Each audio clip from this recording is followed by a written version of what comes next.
Joining us now is Jamil Jaffer, founder and executive director of the National Security Institute. Jamil, Qatar is an American ally and partner. It hosts a U.S. military base, but Israel's also an American ally. Here's how the president is reacting. We are not thrilled about the way that went down today. Did he notify you in advance, Mr. President? Did Israel tell you in advance? No. So you were caught by surprise, sir? I'm never surprised by anything, especially when it comes to the Middle East. I was very unhappy about it, very unhappy about every aspect, and we got to get the hostages back. But I was very unhappy about the way that went down. So the U.S. isn't happy. Qatar's angry, taking legal action. What was Israel's calculation in taking this action?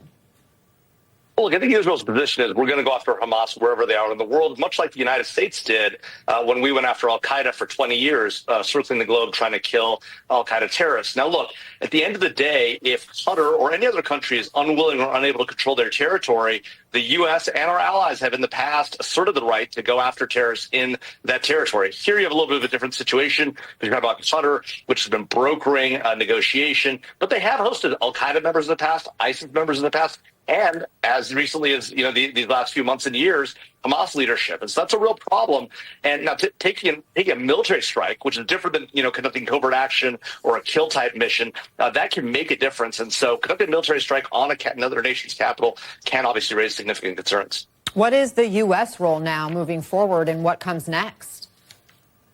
Well, it appears, Anna, that the president is pretty frustrated that he wasn't notified ahead of time, that he didn't sign off on it, and that he was sort of caught unawares. So he's clearly going to bring that concern. He's made it public. He's going to bring that concern to Prime Minister Netanyahu. And the question now is, can the U.S. bring the Qataris back to the table, bring Hamas and Israel back to the table, and see if there can't be a resolution that gets the hostages home and brings this war to an end? Jamil, turning back to Poland and those downed Russian drones, Ukraine's foreign minister says this is Putin testing the West. He writes, quote, a weak response now will provoke Russia even more, and then Russian missiles and drones will fly even further into Europe. How do you see it? Is Putin testing the West? Well, I think there's no question. We had a Russian missile back 2 years ago that landed in Poland, killed a couple of people. That was an errant missile, so they said. Now, just in the last 2 weeks, we've seen Russian drones incur into Polish territory, and now almost 24 of them going across into Polish territory, enough to get the Poles to scramble F-16 fighters from their own Air Force, the Dutch to scramble F-35s, and to shoot 4 of these drones down. That obviously suggests that the Poles are very concerned about this, and that NATO is concerned. That was a joint NATO mission to shoot those Russian drones down, the first time that's happened. And so clearly there's something going on here. In addition, Poland has invoked Article 4 of the NATO treaty. Typically, we talk about Article 5, which is the commitment to defend one another if one is attacked. Article 4 says we think our sovereignty has been violated. We want to consult with the other members about what should be done. Last time it was invoked was when Ukraine was attacked, and our NATO nations were concerned as well. As Raf brought us, we just saw the president post on social media, quote, what's with Russia violating Poland's airspace with drones? Here we go, exclamation point. We know he's set to speak with the Polish president today. What do you make of this response from President Trump so far?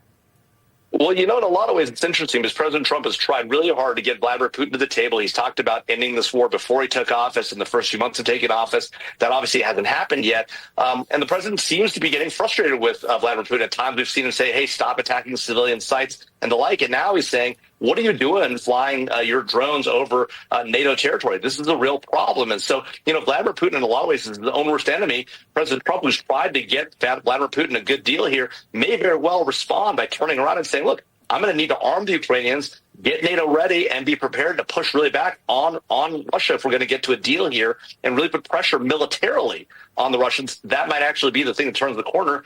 Putin does appear to be putting President Trump in a corner and giving him not a lot of options. Jamil Jaffer, thanks so much for joining us. Appreciate your insights.